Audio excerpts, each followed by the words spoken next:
Welcome to Central South Carolina. My hometown. Many of you have known me for a long time. I'm not aging that well, am I? Some of you have known me since my family lived in the back of the bar in that building. But I'm pretty sure no one here, including me, ever expected to hear me say, "I'm Lindsey Graham, and I'm running for President of the United States."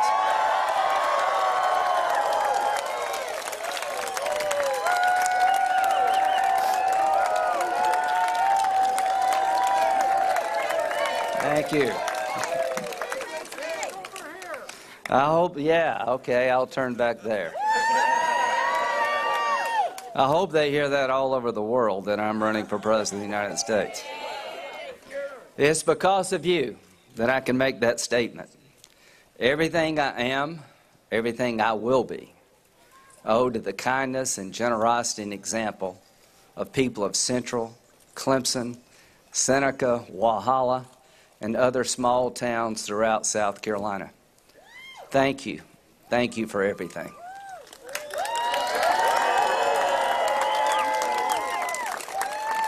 I want to be president to protect our nation that we all love so much. So get ready. I'm ready. I want to be president to defeat the enemies that are trying to kill us. Not just penalize them or criticize them or contain them, but defeat them. Ronald Reagan's policy of peace through strength kept America safe during the Cold War. Remember those times? But I've come to conclude we will never enjoy peaceful coexistence with radical Islam, because its followers intend to destroy our way of life. However, America can be and will be secure only if we have strength. Security through strength will protect us.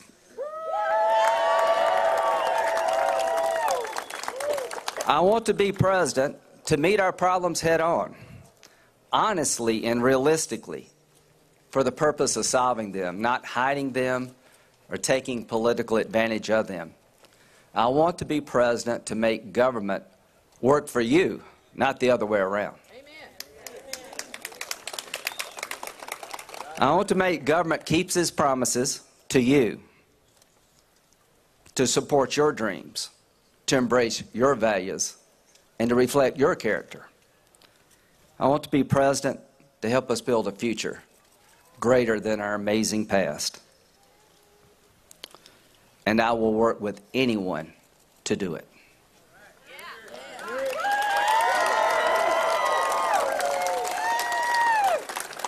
We made some dangerous mistakes in recent years. The Obama administration and some of my colleagues in Congress have substituted wishful thinking for sound national security strategy. You got that right. Every day the headlines attest to the failures of the Obama-Clinton policies. It is sad for me to report to you, but Barack Obama has made us less safe. Simply put, radical Islam is running wild. They have more safe havens, more money, more capability, and more weapons to strike our homeland than any time since 9/11. They are large, they are rich, they're entrenched. As president, I will make them small, poor, and on the run.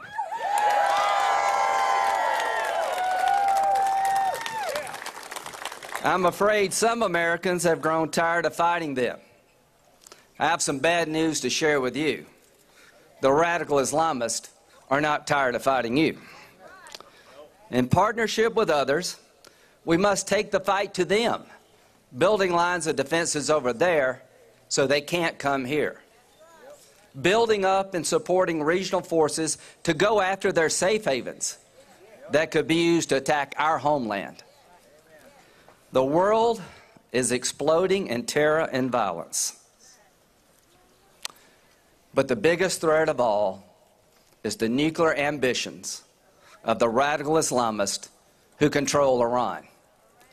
Ladies and gentlemen, there are no moderates in Iran running their government.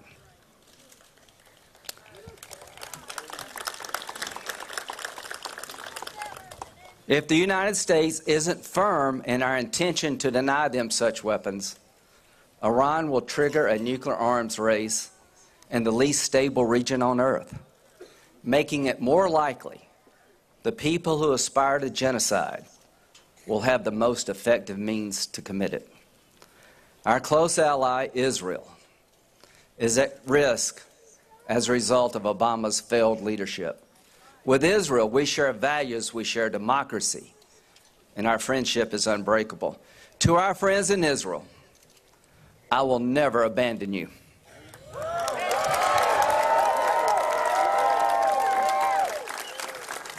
I will always stand firm in supporting the one and only Jewish state.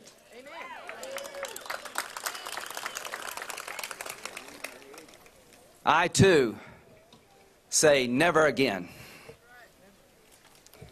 I'm running for president because I have the experience, the judgment, and the will to deny the most radical regimes the most dangerous weapons. But to defeat this enemy, it will require more than military might. The most powerful weapon in our arsenal isn't a gun. It's an idea. The terrorists are selling a glorious death. We must sell a hopeful life.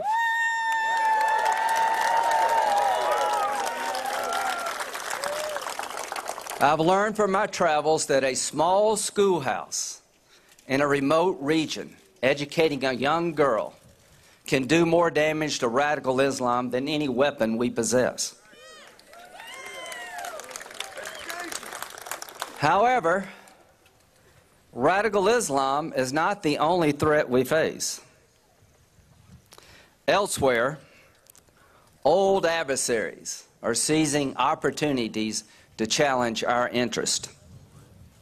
Putin seized Ukrainian territory and threatens NATO allies. China is building, literally building, their own islands in resource-rich waters claimed by other nations and challenging free navigation to the seas. Our allies feel the absence of American leadership. Our adversaries are taking advantage. American weakness anywhere hurts us everywhere. Our enemies are emboldened, and our friends are going it alone. Both reactions are detrimental to our national security interest. It is time for America to come back. And come back we will.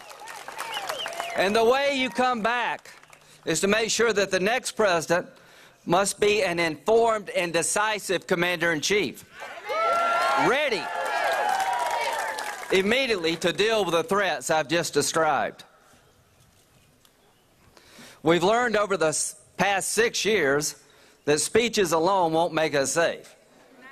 If that were true, we'd be really safe. Superior power and resolve is the only way to be safe. I'm running for President of the United States because I am ready to be Commander-in-Chief on day one.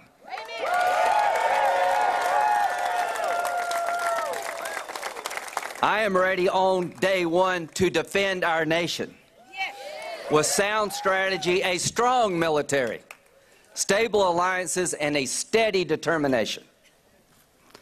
I've been to the Middle East more times than I can count.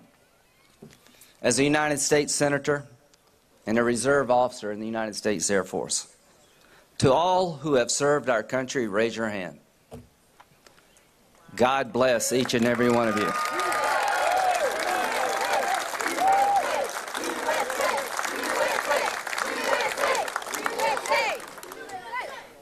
I've got one simple message.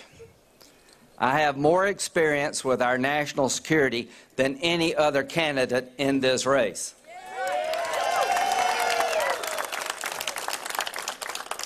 That includes you, Hillary.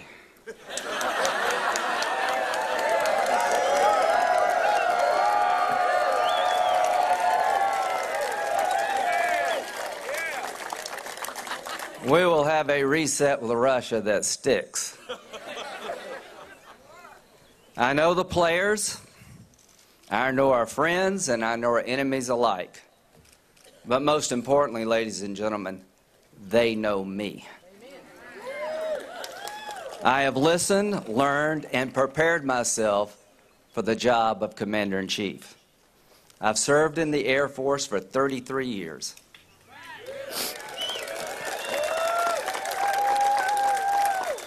And it has been a true pleasure and honor. I've spent much of my adult life as part of a team committed to defending America, protecting our way of life, making sure that we're safe. Politicians focus on elections. The military focuses on the mission. If given the privilege to serve as your president, I'll focus on the mission, to defend America, to protect our way of life, and to leave the next generation a stronger, safer, better nation than we inherited.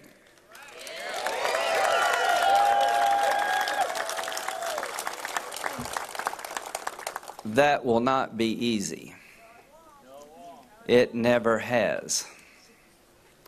There are dangers that must be faced, and as usual, the best of us will have to face the worst of them. The best of us are the 1% of Americans who are the men and women of the United States Armed Forces.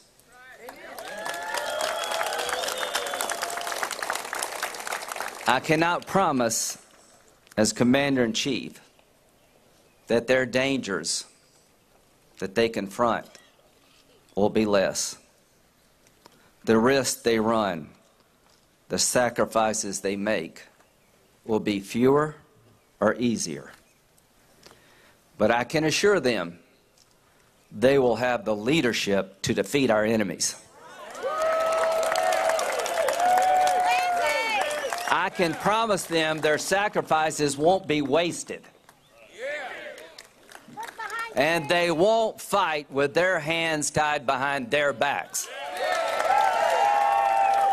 We will end this conflict on our terms. We will win. Those who believe we can disengage from the world at large and be safe by leading from behind, vote for someone else.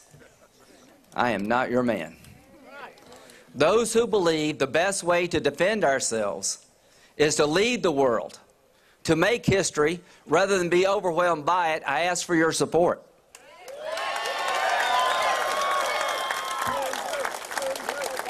Join me if you want to tackle the problems at home that have been kicked down the road because they're too hard to fix or too easy to demagogue.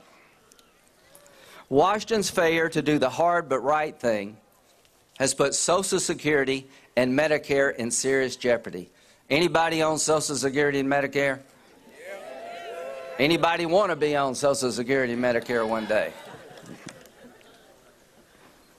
All of us. As my generation retires, both programs are on track to go bust. We're living longer, and fewer workers are supporting more retirees. That's unsustainable.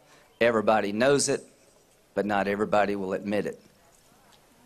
We have to fix entitlement programs to make sure people who need the benefits the most receive them. That's going to require determined presidential leadership. I know from personal experience how important these programs are to the lives of millions of Americans. As Darlene mentioned, we lost our parents when I was a young man and she was in middle school. We depended on Social Security benefits to survive. I've been fortunate. I've done better than I ever dreamed. If I and others like me have to take a little bit less and pay a little more to help those who need it most, so be it.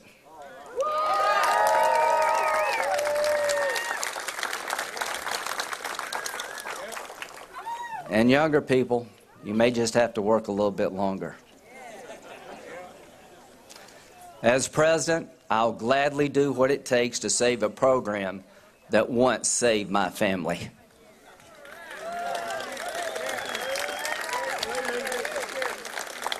Now, to those of you who yearn for a healthy and safe environment, I will join your cause.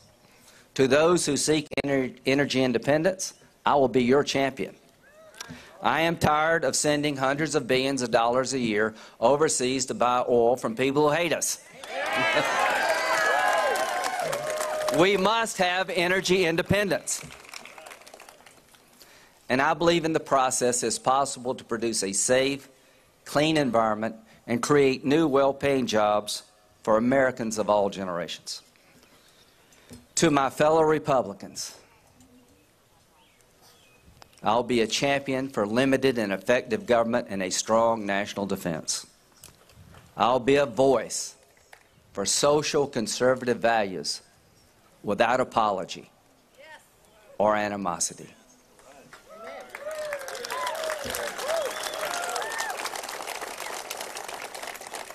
I love my party. I am committed to see it grow and prosper. To my friends in the other party, on the big things we share a common fate. I'll work with you to strengthen the country we both love. Our differences are real, and we'll debate them. But you're not my enemy. You're my fellow countrymen.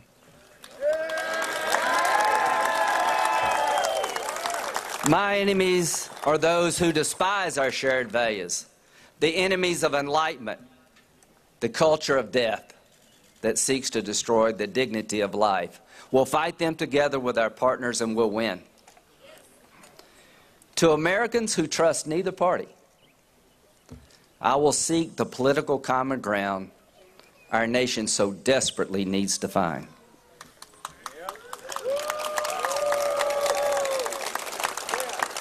That's what I've done before. Don't take my word for it. Examine my record. I got the scars to prove it. I intend to be a president not of a single party, but of a nation.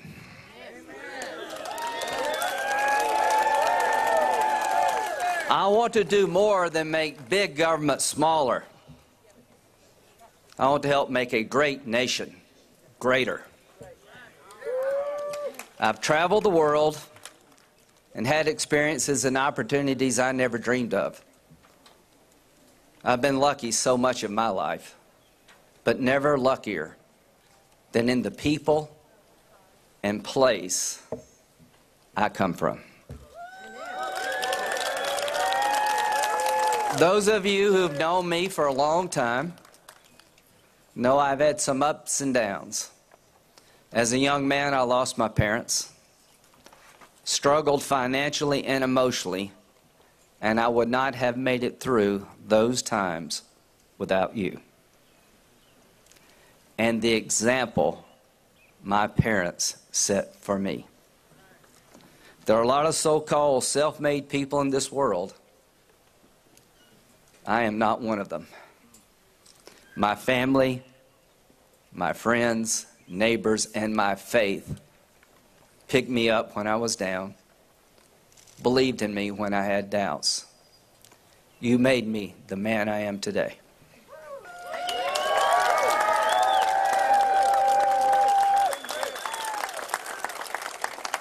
I'm a man with many debts to my family, my friends, to you, to South Carolina, to the country.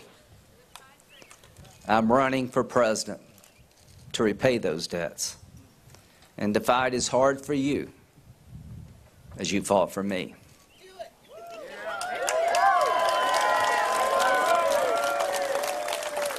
In the end, ladies and gentlemen, that's the only promise I can make, and it's the only pledge I will sign. the only one that matters.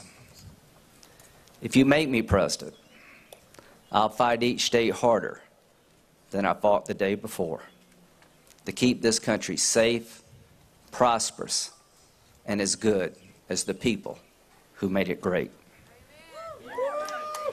I humbly ask for your support and your vote. I will work every day to make you proud. God bless.